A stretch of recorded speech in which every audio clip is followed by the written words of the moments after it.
माँ बगलामुखी साधना, माँ बगलामुखी उपासना, माँ बगलामुखी मंत्र जाप की इस सीरीज में मैं दूसरा भाग लेकर आया हूँ आप सभी के बीच।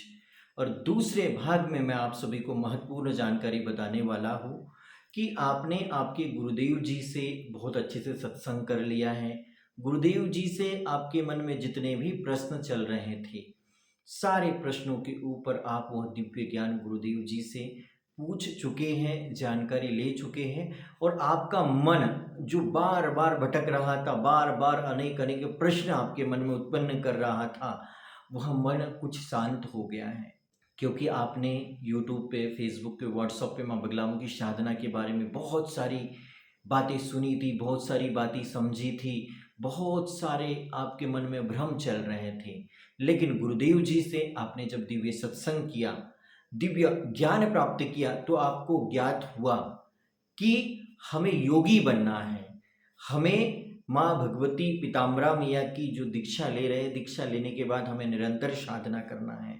गुरु कृपा केवलम, गुरु कृपा केवलम। गुरु कृपा के आधार पर आप धीरे धीरे जाप करते हुए चले जाओगे।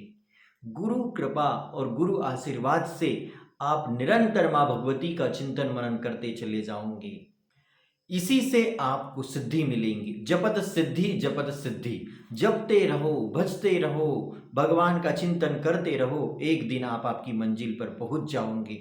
लेकिन वह आपको दिव्य महागुरु का सानिध्य प्राप्त होना चाहिए, दिव्य संत का मार्गदर्शन प्राप्त होना चाहिए। तभी तो आप माँ भगवती बगलामुखी माँ की साधना में आप पूर्णतः सफलता प्राप्त करोगी।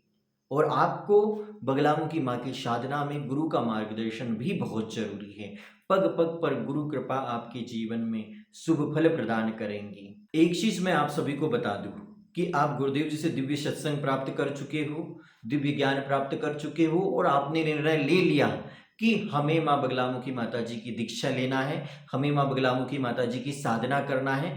कुछ भी हो जाए, हम निरंतर माँ भगवती माता जी की साधना उपासना करेंगे, और माँ भगवती पीताम्बरा मैया की कृपा से हमारे जीवन में शुभ संकेत आना चालू हो जाएंगे, हमारे जीवन में सब कुछ अच्छा होना चालू हो जाएगा। मैं आप सभी को पुनः बता दूंगा कि माँ बगलामुखी माता जी की शक्तिपात दीक्षा, ज्ञान दीक्षा, क्रम दीक्षा लेने के बाद भी आपके जीवन में जो दोष लगे हैं, आपके जीवन में जो भगवान ने लेख लिखा है, वह घटित होगा। लेकिन अगर वह 100% हो रहा है, तो वह 10% होगा गुरु कृपा से। जो ईश्वर ने लिखा है वह तो निश्चित ही होगा, लेकिन बहुत छोटे रूप में होगा, आपको समझ में ही नहीं आएगा। अगर आप हमारे माँ बगलामुखी दिव्य दरबार से जुड़े हो, आप हमारे माँ पीताम्बरा दरबार से जुड़े हो, और अगर आप भी माँ भगवती बगलामुखी माता जी की दीक्षा लेना चाहते हो, आप भी माँ भगवती पीताम्बरा माता जी की उपासना करना चाहते हो, और 100% आपको सफलता प्राप्त होगी।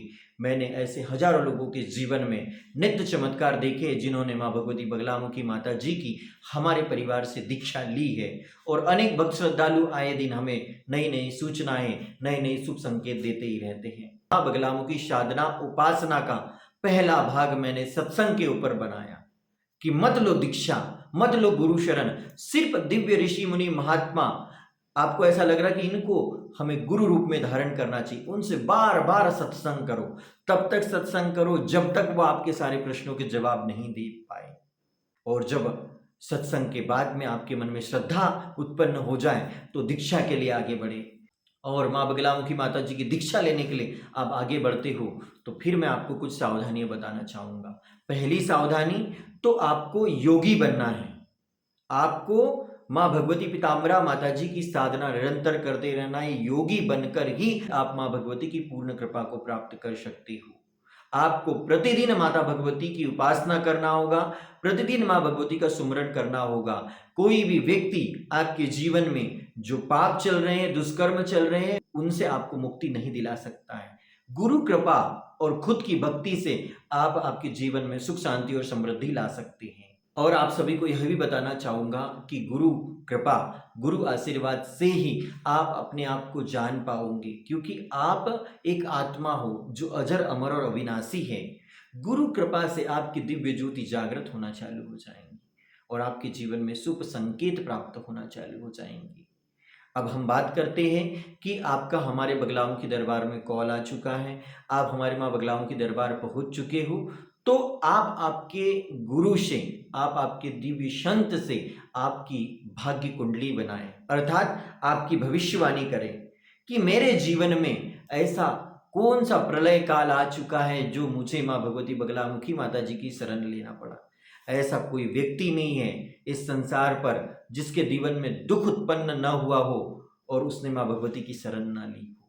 कहने के लिए बहुत सारी बातें बता देते हैं लोग कि हमने बगलामुखी माता की साधना ऐसे ही करना चालू कर दी, ऐसे ही हमें माँ भगवती की प्राप्ति हो गई। लेकिन बरसात का जो जल घर की नाली में गिरता है और वह समुद्र तक पहुंचता है, तो बरसात के उस जल को नाली से समुद्र तक पहुंचने के लिए कितना समय लगता है आप स्वयं जान सकते हो।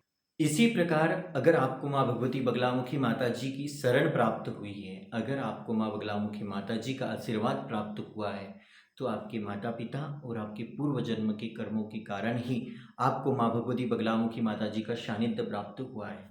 इसे कभी भी सामान्य बात समझकर विचार मंथन ना करें, क्योंकि यह आपके जन्म जन्मांतर की भक्ति है। और आप सभी हमारे बगलामुखी धाम परिवार से जुड़े हो या जुड़ना चाहते हो, तो सबसे पहले हमारे दरबार में प्रवेश के लिए आपको आपका भाग्य का फलादेश करवाना पड़ता है। जैसे कि मैं भी जब पहली बार माँ भगवती बगलामुखी माँ से जुड़ा था, तो ये मेरे भाग्य चक्र की मैंने मेरी कुंडली बनाई थी, मेरे ग्रह गोचर देखे थे कि मेरे जीवन में भाग्य में क्या लिखा हुआ है, मेरे जीवन में मेरी आयु कितनी है, मेरे जीवन में धन का क्या स्थान है, मेरे जीवन में व्यय का क्या स्थान है, मेरे जीवन में मेरी बुद्धि का क्या स्थान है, मेरे जीवन में मेरा इष्ट सिद्धि भाव क्या है, मेरे जीवन में कौटुंबिक स्थान कैसा है, मेरे जीवन में मनोस्थिति मेरी कैसी है, मेरे जीवन में सूर्य और चंद्र कैसे हैं, मेरे जीवन में नवग्रहों की स्थिति कैसे कैसे है, मेरे जीवन में कहीं पितृ दोष तो न लगा है, मेरे जीवन में कहीं गुरु चांडाल दोष तो न लगा है, मेरा कुल कहीं पितरों से श्रापित तो नहीं है।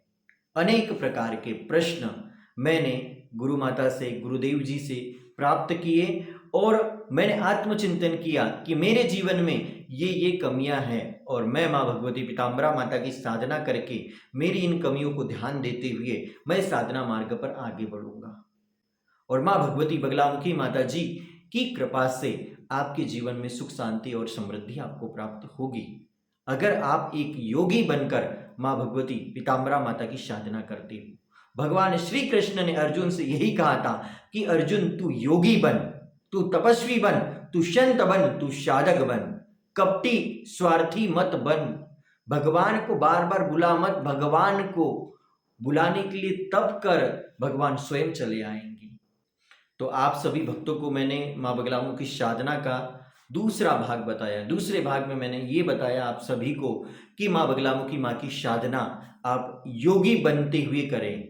आप माँ बगलामुखी माँ की साधना करते समय ये ध्यान दें कि आपको योगी बनना है, तब करना है, साधना करना है, आपको कर्म करना है, तब जाकर माँ भगवती आपसे प्रसन्न होगी। अगर आप कितने भी बड़े से बड़े दिव्य गुरु के पास चले जाओ और आप सोचते हो कि अगर आपको शक्तिपात दीक्षा प्राप्त हो गई तो आपको साधनाएं सिद्धियां ऐसे ही प्राप्त हो जाएंगी, तो ऐसा कुछ नहीं है।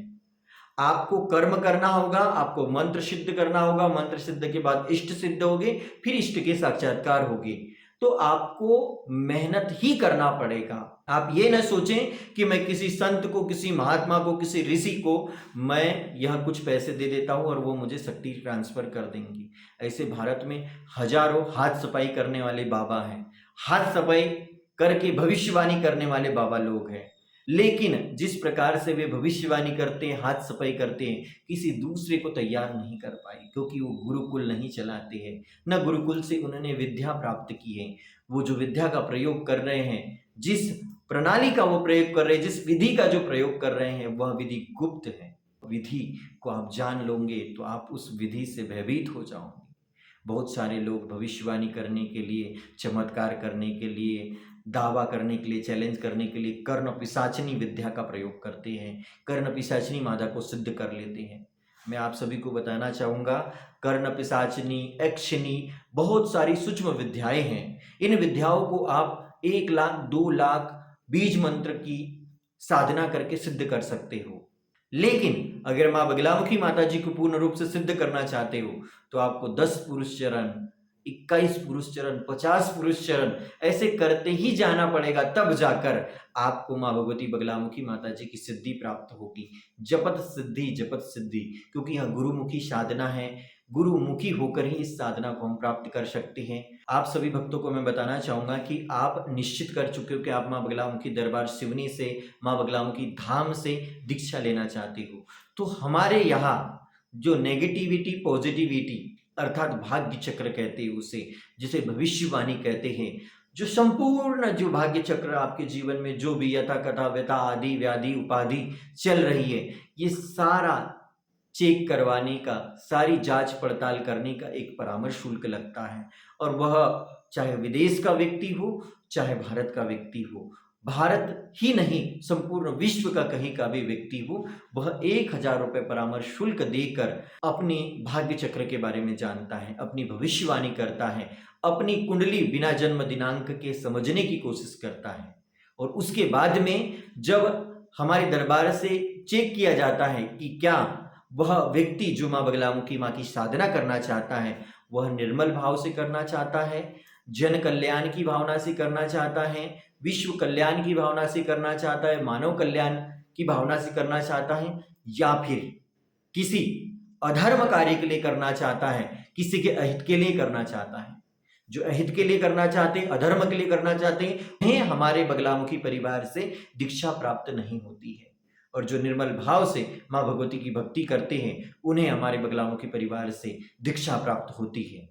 आप सभी को मैंने दूसरे भाग में यह बताया कि किन लोगों को माँ बगलामुखी माँ की दीक्षा हमारे परिवार से प्राप्त हो सकती है। आप सभी को बता दूं कि गुरुदेव जी डॉक्टर सत्यनारायण गिरी महाराज जी, जिन्होंने 3 माह 13 दिनों की अखंड ब्रह्म ध्यानालीन समाधि ली है, बड़े परम तपस्वी परम योगी है। और गुरु माता जी की तो बात ही निराली है। गुरु माता जी भी ऐसी भविष्यवाणी करती है कि उनकी भविष्यवाणी कभी विफल नहीं होती है। मैं तीसरे वीडियो में आप सभी को बताने वाला हूँ कि हमारे माँ बगलामुखी दिव्य दरबार से, माँ बगलामुखी धाम से बगलामुखी माता जी की दीक्षा लेने के लिए क्या क्या सामग्री लगती है। शक्तिपात दीक्षा किस प्रकार से होती है, क्रम दीक्षा किस प्रकार से होती है, ज्ञान दीक्षा किस प्रकार से होती है, आपको यथाशक्ति दक्षिणा कितने लगेंगी, आपको माँ बगलामुखी दीक्षा के लिए क्या क्या सामग्री आपके घर से लेकर आना होगा, अगर आप दीक्षा के लिए आते हो तो आपको कहाँ आना होगा और वहाँ रुकने की क्या व्यवस्था होगी और किस प्रकार से आपको दीक्षा प्राप्त होगी। इसके लिए हमारे आने वाले तीसरे वीडियो का आप इंतजार करिए। और आपको हमारे वीडियो अच्छे लगते हैं तो लाइक शेयर और कमेंट्स जरूर करिए। जय माँ बगलामुखी, जय माँ पीताम्बरा।